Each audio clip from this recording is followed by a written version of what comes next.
Welcome to episode 1 of this Let's Play series. We are playing as the Ackdarians with the Distant Worlds 2 preview version. So I'm just going to do a bit of a run through with the Ackdarians so you can get a bit of a feel for those. There is an episode 0 if you want to look at the setup, where I do talk a little bit about how the game is sort of structured, the choices we're making, and how we sort of set up for this particular start. Now, we can see through here our faction is known as the Dasquatic Nexus. Our government is a technocracy. With the Ackdarians, who are typically careful, Ackdarians have natural skills in all research, construction research, ship maintenance savings, ship construction speed, and ship energy savings. Our leader is Vos Wasoga, skilled in diplomacy and colony happiness. That's good, because we have a negative with colony happiness being a technocracy, so that will then hopefully round that out. Our home world is Betelgeuse 2, a deep ocean planet in the Betelgeuse system. Nearby is the rocky silicon moon Spartanus. So what is Spartanus? Yeah, Spartanus. It is Spartanus. That's the one. Now, that's interesting. So, I don't know what that means. So we have much, I don't know where a planet with that, and it must be the moon. We must have a moon around us, I guess. That's good. At least we've got silicon. We have much advanced technology and continue to research further. We're in contact with the Mortalan Empire, so that's the only one we're aware of, this Mortalans. Now, we did try to sort of set ourselves up in the galactic core. I'm guessing if we've only come across one of them that we've been shunted out to the outside rim because of the expansion of the other factions. Anyway, explore, expand, and conquer. Let's get started. Oh no, we are in there. Great. Okay, this is where we want it to be. Nice. Okay. I love that. I love it when it comes in. Actually, and we do actually have, this is cool, we've actually got ourselves an asteroid belt around us as well. And that's going to mean that some of the basic resources will be here for us. I know that I can now rely that I'm going to have steel right on my doorstep because of that, and Mebnar. They're two of the resources we do need.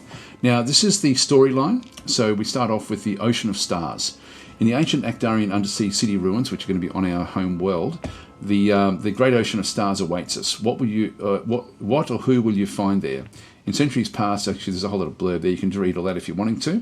The text is good, I've got to say. The actual writing in the game is really, really well done. But anyway, I won't get caught up with all of this. It's really just is their story event in through there. This technology that we've got boosts along in that's not really anything we have to worry about. So I'm not going to be concerning myself with that one. These ruins provide the following colony bonuses. So plus 9% colony development, plus 10% colony growth. That's good. Plus 4% scenery. This is good stuff. These are always random, so you don't know what you're going to get when you start the game. But these aren't up through here. These are part of the story events.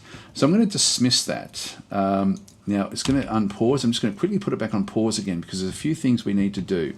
We'll have a look. Our leader has now arrived. This is Vos Vasoga has appeared, so we can actually have a look at that one if we wanted to, but I think I'll just dismiss it at this stage and we'll go through those in just a second. We have ourselves the Mortalans, which we sort of had come across. They're aware of us. We won't know where they are, but they'll know where we are, simply because we're probably technically inside their area of influence in the galaxy. Remember when I set up last time, all the other factions are expanded factions, whereas ours is really just like as if we've sort of woken up from cryo sleep from these ruins perhaps, where we've got sort of very limited ships, very limited development, but we do have all this technology, whereas the others are the opposite. They've got like an expanded empire. They're going to have mines all over the place. They're going to be ready to rock and roll, but they don't actually have the technology. So the only thing they don't have that we have is technology, but they've got everything else. So it's going to make life difficult for us. So anyway, that's the Mortalans. This is the same description really from the help files, and the help files are great. And then we've finally got this one here. It's a new leader for the Mortalan Empire. So Yugen Targran has become the leader of the Mortalan Empire. So we're aware of them. In fact, I don't know if we'll see them. We'll see if we'll have a look at them in just a minute. Now, the game itself, you've got there's a lot that you can turn on or off in the game. I'm just going to, it sort of does remember a lot of stuff that you've had previously. I'm just going to go across and set a few of these things up. I'm going to go to my policy settings. I'm going to go to advisors and automation, and I'm going to click on default. So we're going to start in the default area, which will then sort of shuffle a few of the things around that I would have had semi-automated or automated. Now the game can be played, I should just point out, where you have no automation, and that's probably, I don't know if anyone will actually play it that way. To be honest, that's would be there's certain things that you really just want to have the computer at least have a look at and advise you on, whether it be tax rates on colonies and things like that, where depending on what happens, the tax rates, the computer does a good job of actually keeping the tax rates going at a certain level. And you can set up your automation to do all of that. Or rule in absence, where you can basically just click on that one and everything becomes automated and you don't have to worry about anything at all. And that's sort of one of these settings that, as I said in my previous episode, that some of the beta testers have been doing that just so that they can actually see what happens over extended periods of time. But I think that default is it's a good one here, because it does sort of automate certain things like the colony population policy. Now, depending on what happens, and for the Ackdarians, I think this is fine, because this will then mean that we essentially just accept all factions into our colony. But if I was playing as Boscarans or the Mortallans, where I really have to be careful with where other factions end or other races end up, I might have to I would probably have to manage that one myself anyway. So anyway, there's different ways of managing this, but I'll just keep it on default, and then we'll come back and tweak these as required. So that's the first one up through here, which is really more to do about with your economy, etc., and then across into the policy settings back over there. I'll talk about the actual private economy and the public economy when it's time. Let's leave that one for the way that is. When we have a look at this one, we'll see that there's actually like a really handy little reference always on the screen. And if I hover over the ships, we can then sort of see that we've got all these different ships. We've got like small freighters. We're looking at mining ships, 3 mining ships, which is good. They're going to be our lifeblood in the early part of the game. We then have 5 exploration ships, and they're going to also be extremely important with the start that we have. And so I'm going to have to micromanage most of those. Then we've got the Fading Starway, which is a construction ship. So we've got 1 constructor plus a whole lot of other things in through here as well. So they're the ships that we're seeing, and that little round circle means that they're civilian ships essentially, or they're non-combat ships. And you'll see that they've got like different sorts of shapes. Now, if we had actual combat ships, they would show up differently, and if we had bases, they would show up differently in there as well. So you see the shapes in through here as well. I'll just point out the circles are freighters. The circle with a cross that goes diagonally like this are mining ships. We don't see any, but if the cross goes sort of laterally, then it means it's a passenger ship. There is tourism in this game. Tourism is a way to make more money. The diamonds shapes are going to be the explorer ships, and then the square shapes that we see are the construction ships. So every ship shape, so that you can sort of, when you scroll backwards, you can see what they mean very, very easily. And you can turn off certain shapes as well. If you don't want to be seeing like all of the private sector, you can turn that all off. You know, like if it's once your empire gets bigger and bigger, you probably don't want to have that much clutter. But you get very used to it. You know, just looking for shapes as to what to pick and choose from. And we have a look down through the bottom here. This is the Betelgeuse 2 and moons. So we actually have ourselves a deep ocean planet, which is our home planet, and then we have a moon, Spartanus, which we saw there before, which is off to the side. So if I scroll back out a little bit, we'll then start to see that this is Spartanus back over here. Plus we have an asteroid belt, which doesn't show up in this particular one. But anyway, if I click on Betelgeuse, it's quite handy to pick from here. I'll show what we've got in through here. So this is Betelgeuse. So this is the actual, by clicking that one, or I can do it the same thing by clicking on these different planets. This one here, I'll just quickly talk a little bit about this. This is a rocky silicon moon. Now, the fact that it says silicon, we sort of know that there's going to be silicon on this planet. So we know that as soon as we have someone go out there, they're going to find silicon. They may find steel, they may find mebnar. There's a few different things that they can find. In fact, if you're interested, just go to the Galacticopedia and go to planet and star types. And if you used to play Distant Worlds, you'll be surprised at just how many different planet types there are now. There's like a lot more than what there was. So before it was just called Barren Moon, I think it was, or Barren Planet, or what it was. Barren was the class anyway. There is no such thing as barren anymore. It's just different sorts of barrenness. And this is just happens to be a rocky desert. So we have rocky silicon planet. So you've got like rocky metallic planets, and if I click on these things, you'll see what they're likely to have. Like steel, these are the common resources. They can have other ones, but this is commonly what they'll have: steel, mebnar, aculon, and caprica. Now, these resources all have a role to play in our construction. And we'll have a look at that into some detail because we need to look at that in a deep way. So this fact, we probably won't get a hell of a lot of gameplay done in this one. I do need to explain what the strategy is for us to play with such in a trying system, because we need to find certain resources. Now, if we have a look at the rocky silicon planet, we'll see there actually the only one that does come up is silicon, where it's got like between 6% and 70%. And this is how easy it is to, well, first of all, the prevalence of the actual resource, and then how easy it is to mine it. And so hopefully we can find that we will be able to mine a lot of it. So there we go. And there's also common bonuses. Quite often you get sensor researchers from these sorts of planets. So, there's a percentage chance that we may be able to put a research station in around it as well. So that will then sort of be happening when we go there. But at the moment, we don't really have any exploration there at all. That will turn green once we've actually explored it. Now, one of my ships will go there. Some of them will stay in and look around the asteroid belt, and I do need one of them to probably do that. Let's just scroll out a little bit and look at more of the system. So when we scroll out, we start to now see rings around the actual galaxy itself, and we can start to see other things. Now look what's happened down the bottom here. This is now fleshing itself out. So even though I'll just get out so we can see the whole lot, and then we can sort of have a look and see what to expect. So what we have through here is we have the central star, the main sequence star in the middle, which is the Betelgeuse star. We then actually have the first planet out is a desert savanna planet. So from there we may get things, for example, like if I click on this one, this is what it sort of looks like. It is going to be sort of like a desert savanna. The resources there, I'm not going to expect anything sort of great from that one there. We then have our own, then we have also Spartanus as well, the rocky silicon moon. Further out we have another rocky silicon planet. Back out through there, this is Betelgeuse 3. Then further out we have a rocky metallic moon. Now that's actually cool. That's probably going to be one that we're going to be wanting to look to see if we can actually just get big amounts of steel from there. We're going to need a lot of steel. Then we have a desert savanna planet again, so another one. Where was it? There's another one there.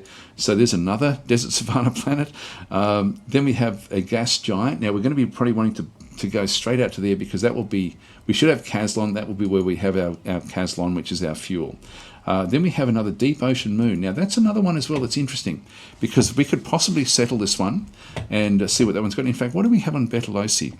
We've got no resources at all at this stage. So we haven't found anything on there, but on deep ocean moons, we can find some of the actual resources that may be viable for us. And we need a real mix of different things, frozen gas planet, and then a metallic asteroid belt back and through there. So there we've just got a full-on asteroid belt. So we've got a lot of asteroids. That means a lot of metals.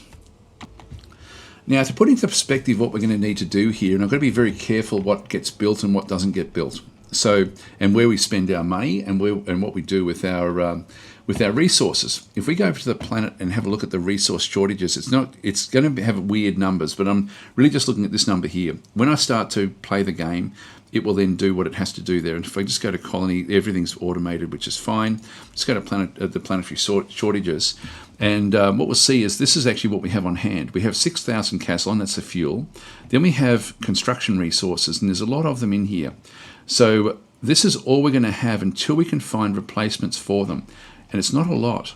And it doesn't, well, you'll see in a minute why it's not a lot. So they go all the way down to the bottom here. And we've got a lot more steel than the others, but we go through a lot more steel as well. So when I let the game run forward, this number here, it will then try to figure out what it thinks it needs for construction and then reserve that amount. And so it'll try to reserve for construction. The reserved thing in through here, so this is to maintain. This is the amount of resources that are reserved for construction. So if there's a need off-world for something, it will then push that into there. Now, there's a few things that we can do with this straight away. Like if I go across, for example, with the planet selected and just go back up again, I can build certain things here already. Like I can build facilities here, which would be good. So if I have a look at the facilities that we can build, for example, this one here, the Planetary Administration Center, is going to be a good one for us because it's going to give us an ability to get more ambassadors over time. We're going to get better happiness, less colony corruption in through there as well. And it does cost me 500 maintenance per year, essentially, to sort of run that one. Also, I've then got different sorts of troop foundries and things. Now, I'm getting these because I'm playing on tech level 2. If you start the game on pre-warp, you won't have any of this here. You'll have to sort of go and find them yourself. But look over time through the tech tree, and we'll have a look at that in a little while. But at the start, that's facilities we can build. We can also then build ships and bases. Now, we will be wanting to get very, very early on protection everywhere. And the best protection we can get really is going to be this small spaceport. It's going to cost me nearly all of the money that I have to go and construct that one. It's going to cost me 17,342. But it doesn't just cost me 17,342 credits. It also costs me resources. And we saw back in through here that we have very, very limited resources. So what is it going to mean to our resources? So if I build that right away, and I do need to do it because of protection from the pirates, it's also going to then aid us with construction. If we go across to the ship construction screen and then look at the ship designs, it's good, they're all on automatic. That's what we want. I'm going to just go, I'll go to state bases so we can sort of see these things. So we've got 3 state bases that we can essentially make. We've got monitoring stations, research stations, which I will be wanting to get, and also we have small spaceports. So that's what we have available to us. If I click on that one and edit this one, so we've gotten zeros on all of these at the moment. If I just go and edit it, and then scroll to the very, very bottom of this one here, we can then see what it's going to cost us. 362 steel, and then all of the other different resources. So they all cost different amounts and this is where the game is just so brilliant. The reason that it's going to cost me, for example, carbonite, like why is it arbitrarily saying 33 carbonite? Because over here we've got all these different designs on the actual system itself, and they all do different sorts of things. So for example, I'm guessing the crew systems, probably if I hover over that one, that's using steel and polymer. Energy collector is using silicon. The research lab is using steel, polymer, and silicon. So as we go down, the reactor is using 3 carbonite, 6 mebnar. So everything is using stuff. And so that doesn't matter what you have, even like steel to construct the cargo bays. Recreation center is using steel, polymer, and silicon. So everything has a cost in resources and money. So we have a money cost and a resources cost.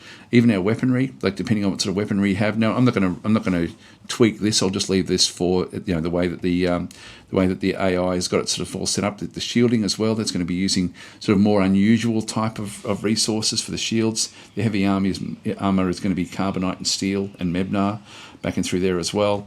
Trace scanners. So you may go backwards. Like at the moment, we may decide, okay, well, let's just sort it by category. So, for example, we've got heavy armor, which uses mebnar, carbonite, and steel. If I go back to standard armor, it's using less steel and less carbonite. So, actually, it uses the same amount of steel, but we don't. If we had shortages of mebnar, I could put on substandard armor on these designs. But it really is like these are everything. Sort of everything ties up with this, and by having this hard start, it means that we're going to have to look for all of these different things. And so that's actually, I'll just cancel that one, get back out of there. That's one thing we want to build. If we can get a research station as well, if we have a quick look at this one, it's worth having a look just to see what do I need. And the ones I'm really looking at that are usually hard to find are polymer and carbonite. And so we need to, if we do have the ability to build one of these, and I'll be wanting to get it pretty early if I could, I need to have at least 38 polymer and 16 carbonite. I know I'm going to get silicon now because of what we saw in the system, and I know I'm going to be getting the steel. So steel will still be a limiting factor because of how quickly we can actually get it. But really, it's all going to come down to the unusual, like not even the most unusual, but these carbonite and polymer really are very, very tricky to find. So if you don't have it in your home system, if you play on normal, you have it automatically in your home system. We don't. Monitoring stations we don't have to worry about, but the other thing we are going to have to look at is also like our ships. So if we go to state ships, we have a fair few of these. The ones that we're going to be wanting to build early will be either like possibly a frigate or an escort, maybe just to sort of fight off the pirates. That may be something we want to go for, maybe a frigate or even a destroyer. The destroyers for the Ackdarians are unusual in that they have 2 fighter bays. And so these are very, very viable as mini carriers, which are really powerful. So that's a good one for us to have a look at. We'll probably end up changing the design of that one, so I won't bother looking at that one there. The construction ship is one that we definitely will be wanting to get. So we'll just have a quick look at, once you've got one that's already got stuff there, you can't edit it as such, but you can still have a look to see what's in there. So again, we've got 49 polymer, in this case, 41 carbonite. So this is costing a lot, a lot more than a research base to build just a construction ship. So we'll be wanting to get those fairly early, I would think. We've got ourselves, what else do we want to have? The scouts potentially, if we have a quick look and see what they actually chew up. They won't use as much, I wouldn't think. Actually 56, that's a lot. I'm lying. In those two resources, that's actually a lot. So we're looking at a lot just to have those. So I probably won't bother getting any more of those just yet. If I have a look at the base design of the destroyer, which I'll probably redesign anyway myself, but if we have a bit of a look at this one here, it's going to be it's the carbonite and polymer are still up there as well. So with the amount that we actually have, we'll just exit out of that one and just go back out to the civilian ships, because they'll just build them themselves, and we don't have to pay for those. This payment cost is they pay for that, but they still use our resources. So if they go and get, for example, mineral miners, which we want them to get, every time they need to build one of these and want to build one of those, it's still going to cost them polymer and carbonite there as well. And we want them building these, but we have no say in when they build them. It's only when there's a big need for them to do it. So anyway, it means that we're going to run out of, very, very quickly, we're going to run out of the resources that we can't find. We've got nearly 900 in there. So we've got, basically, we could build potentially maybe 15 ships and bases at the start. But remember, they're going to be building their own freighters and mining ships. So really half of that's going to be going anyway, just from the private enterprise, and we won't have any say over that. They'll just do it. So what are we going to do? Well, we need to find things, and we need to target stuff very quickly. I'll just go to my exploration ships. Now, one of these, I'll leave one of them on auto. I'll go and grab a few of these, and we'll start to have a bit of a look. Now, we don't have really much stock in. If we have a look down at the stars and planets back through here, we saw we had a deep ocean planet. There is a chance of having polymer from that one, but there's no chance of having carbonite. Now, there's no planetary systems in here that would give us carbonite. There's a chance for polymer, but only up to 35%. So we need to go and have a look at that one with one of them. So let's quickly go out to the deep ocean world, and I'll just right click on that one. That way it will just go and survey that particular system. The next one down I'm going to grab, and we want to go and find Caslon as soon as we possibly can. So out you go to that one there. The next one down, we also wanted to then go and find metals. So I will send it out to here, the Rocky Metal Moon, to quickly have a look at that one. And then the last one, I think we're going to need to start to go out of our system to find other things. So I said before in the last episode, talking about the circle, the reason that this is sort of in this shape, this is not a sector that we control as a sector. It's just showing ownership of the star inside that range. So I definitely want to go and bounce into here. I'm just going to go and bounce across into that location. Now, I have to micromanage all of these guys. So I'm going to keep the screen open. Let's unpause the game and see what we find. Now, all I'm going to do is I'm just going to look for the planets that I think I'm going to be needing stuff from. And predominantly that's going to be potentially ice worlds and worlds that will provide carbonite. Because at the moment, actually here we go, we've already got, is under attack by a Gravelix. So we'll just have a quick look at this one. So this ship is going out to survey this, and something has targeted it. I can't see where the Gravelix is. It may be in that belt there. We may have to get rid of that. Okay, so the Devious Pearl is surveying through there, and that's now under attack somewhere, but I don't know where the Gravelix actually is. It's like a space creature. It's not super dangerous, so we will escape from there, but I can't see where it is. I might build a ship, because we're going to have to deal with pirates, and we're going to have to deal with those sorts of creatures as well. So we've got 5 minutes left in this session. Let's just go across and design ourselves a ship. Would have preferred to do that next session, but I'll do it now. And I'm thinking what I'm going to do is I'm just going to go to this is a little tip actually when you are playing the game. Latest buildable designs is just the most recent one, but you can leave it on. Like once I start to manually design things, I'll be wanting to make sure that the status becomes obsolete with the ones that I designed. So I'm going to go to active buildable designs. That will then show me, like when I go back to state ships. So when I build my destroyer, there's different ways. It's just a nice way to do it, because if I end up either going to copy as new, for example, where I copy an existing design, it will then give me a copy to then work on and design it, but it will still leave the old one there as an active design, and so you then got to go and click it and make it obsolete. So you just got to click that at the end there. But anyway, we're going to make these manual. I think because these, for the Ackdarians, I think the best way for them to do things is to actually have their destroyers as mini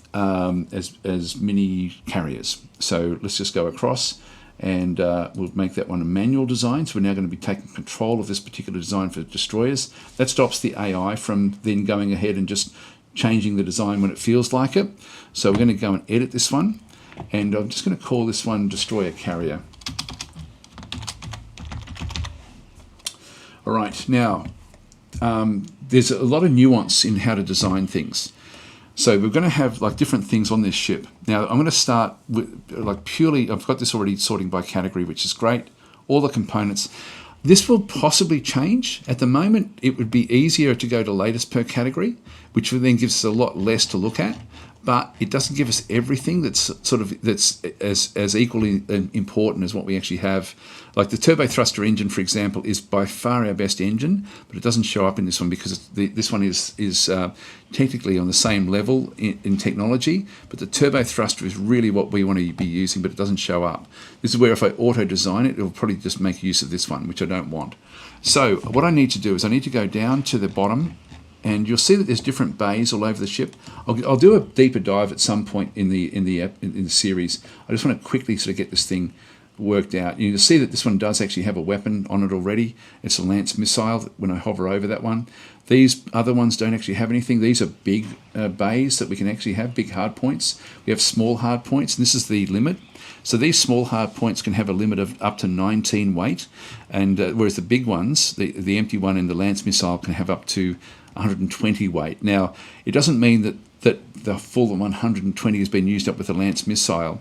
You'll see there when I hover over that one, it says size, and it's 57. So there's 57 size being used in that slot, but I can't put a lance missile in a 19 slot. So it just means I've only got 2 slots for it.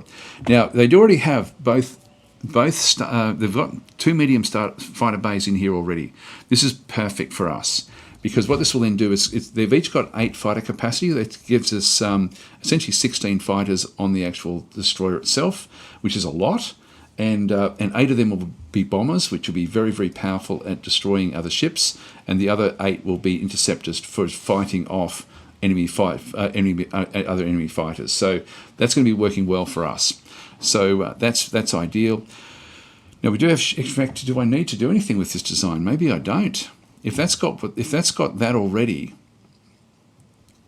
we've got the long range lance missile. I don't need the railgun. I can ditch that, because I'm now thinking I just want to go long range with this ship. Everything is going to be long range. So if we go down and have a look at in fact, I'm now going to have to just do all components, because otherwise we won't be able to get some of the weaponry that we do want. I want to get more of the defences. Now we've got different defences in different positions. There's up there, this is weapon slot number 2. And see the weapon arc of 270 degrees? That's actually big. And so that one's actually, like, these are only 180, and they only point to the front. Whereas I don't know which way these ships are going to be pointing. I definitely want to put one at the back. So I'm going to keep one of these point defences. Point defence basically means that they're going to be trying to shoot down enemy fighters and enemy seeking missiles and things like that. So I'm going to throw one at the back as well. So I've popped that one there, and we've still got 10 more. So I can't really add anything else to this. So I'll leave it like this. I think this is actually looking good. Now we've got 3 turbo thruster engines on. I'm happy with that. Our turning rate is going to be low. If we have a bit of a look at this one, 9 degrees per second. That's pretty average. I'll leave that where that is. We do actually, although we do have the 10 slots, I can go and put in a turning vector, like a multi-vector in through here, which is only 6. So that's going to leave 4 left over. So I can just go back in and throw it anywhere, and it'll just sort itself out where it needs to go. So the multi-vector is now going to give me a turning of 11. So I've got another 2 degrees per second. It's just going to make it a little bit more maneuverable. Let's leave it like that, I think. Now I could go, I wonder if I go back to the actual engines, the turbo thruster engine is a 17, I think, from memory. Yes, size 17. So I would have had to have ditched other things for that to then work. Now there's a few things in here. Damage control, command center, energy collector is all fine. I'll talk about this in more detail in another episode, but as long as the energy collection through the energy collector is more than the static energy used, then we're okay there. And as long as all this excess energy is, as long as we go beyond our usage, both in hyperspace and also when we're using all the engines and all the shields and all the weaponry together. So as long as we've got that comes down to our reactors. We've got 2 reactors, which is good. We've got the hyperdrive down through there as well. So there is stuff I would like to add to this eventually. But for now, I'm sort of happy with that, actually. We've got, how many fuel cells have we got? Only 1. Now, the range of fuel is only 218. I'm going to get rid of the multi-vector because the fuel, the fuel slots actually chew up, they only chew up 10. So I've got 10 left over. So I'll throw fuel in there instead. So it's going to get me up to 433 fuel range, which is going to make these a little bit more useful at this point in time. Now, there's certain things like the reactor chews up like 22 slots. That's a lot of space in the actual ship itself. I would like to try to fix that one up if we could. There's a fair few things we can do here to try to move ahead of the game a little bit. So we might look at trying to research a better reactor. I think for this ship, it really does make sense to get the more efficient reactor, so that you can save. So you can just get the more powerful reactor, which means you just use 1 rather than 2. But anyway, we'll leave that where that is. We'll just save and exit. So that is our destroyer carrier, and we want to get one of them. So if we have a quick look at that one and have a look and see what it's going to cost us. It is going to cost me. And I'm really thinking that polymer and carbonite, because of what's happening with the planets we have, they're going to be the difficult ones for us. We're still going to have to get things like krypton. Necros stone is going to be important to us. Emerus crystal. Now we'd probably find them on the desert planets. The Necros stone, we need to find we need to look for. We've got a bit of searching to do, but I still think that the carbonite is now probably going to be the hard one for us. The others we will actually find, so that's not going to be super difficult. Okay, we'll just cancel that one. So there's a cost here, but let's go and grab one of these straight away. So we'll just go back out, and we can just do that from our planet, and you'll see there we can do up to different sorts of things. If we just go to the next screen, the destroyer carriers is what we do want to have, so we'll grab one of those. So that's now being queued up already. And there we go, we're sort of home and hosed. So I will leave it here, guys, and we will just dismiss that, and then we'll come back and have a look at the attack that will be going in over this side. I don't know where that is. They quite often hide in the asteroid belts, but I can't see where that one's coming from. It may be in there somewhere. Thanks for watching. I'll catch you in the next episode.